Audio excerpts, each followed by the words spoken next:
দর্শক, আপনারা স্ক্রিনে যে দুজনকে দেখতেছেন তারা আসলে মহান এক দার্শনিক। মেয়েটা জামাই থাকে প্রবাসে, আর সে সেই সুযোগে তার বয়ফ্রেন্ডকে তার বাসায় ডেকে এনে পরকীয়ার অফার দিয়েছে। আর ঠিক তখনই গ্রামবাসীরা তাদের দুজনকে দেখে ফেলার পর কি অবস্থা দর্শক স্ক্রিনে তো দেখতেই আছেন। তাদের দুজনকে পিলারের সাথে বেঁধে রেখে দিয়েছে। এদের যদি একটু শরম লজ্জা বলতে কিছু থাকতো, বিবেক যদি একটু কাজ করতো, তাও বলেন কেমন মুচকি মুচকি হাসতেছে। আগে চলেন ভিডিওর কিছু অংশ দেখে আসি, তারপর নয় আপনাদের সাথে কিছু কথা বলি।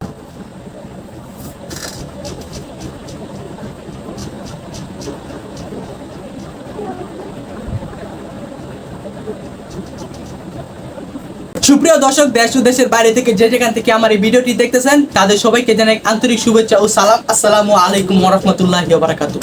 আপনারা তো স্ক্রিনে ভিডিওটি দেখতেই পেলেন। এখন আপনার সম্পূর্ণ মতামতটা কি অবশ্যই কমেন্ট বক্সে জানিয়ে দেবেন। আর আমি বলি কি ভাই, এই পরকীয়া যেখানে যাচ্ছে সেখানেই পরকীয়া ভাই। পরকীয়াতে দেশটা ধ্বংস হয়ে যাচ্ছে ভাই। ভাই, তার স্বামী বিদেশ গেছে, কষ্ট করে উপার্জন করে মাথার ঘাম পায়ে ফেলে ভাই টাকা উপার্জন করে দেশে পাঠাচ্ছে।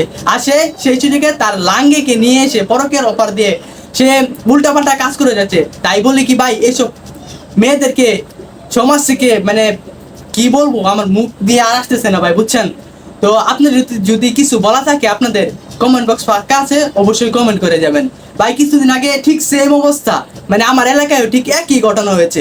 মানে আমার এলাকায় যে ঘটনা হয়েছে ভাই, মেয়েটার জামাই থাকে প্রবাসে, আর সে তার মানে বয়ফ্রেন্ডকে বাসায় ডেকে এনে ভাই, যে ঠিক সেম ঘটনা, যে ঘটনাটা ভাই ভিডিওতে দেখলেন, ঠিক সেম ঘটনা। আর ঠিক সেম ঘটনা দিয়ে আজকেও আমি এই যে ভিডিওতে ভাই, আসলে ভাই যেখানে যাচ্ছি সেখানে খালি পরকীয়া ভাই। আমাদের বাংলাদেশে কি খালি এইসব বেশি হয়? অন্য দেশে তো আমি এত শুনি না যে পরকীয়া।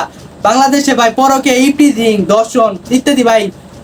ভাই আর কত কিছু যে দেখা লাগবে এই দেশের মাঝে। তো ভাই আপনারা পরে বলবেন আমি বেশি জ্ঞান দেই, তো আজকে আর আমি ভিডিওতে বেশি বাড়াতে চাই না।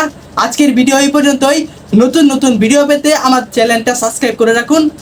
সম্পূর্ণ ভিডিও জুড়ে আমি আপনাদের সাথে আছি, শাকিল আহমেদ। আল্লাহ হাফেজ।